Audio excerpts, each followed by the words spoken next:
According to a recent study, scientists have observed the gravitational waves generated by the collision of a black hole and a neutron star.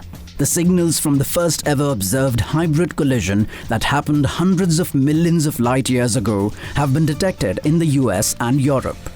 The study has been published in journal the Astrophysical Journal Letters. The study was also assisted by Dr. Shashwat Kapadia, a scientist at the International Centre for Theoretical Sciences, Bangalore, which continues to collaborate on research under the LIGO India Scientific Collaboration.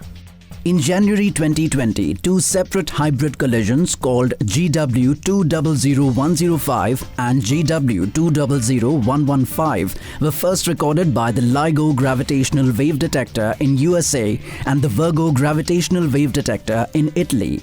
This is the first time that neutron stars have been confirmed to merge into black holes.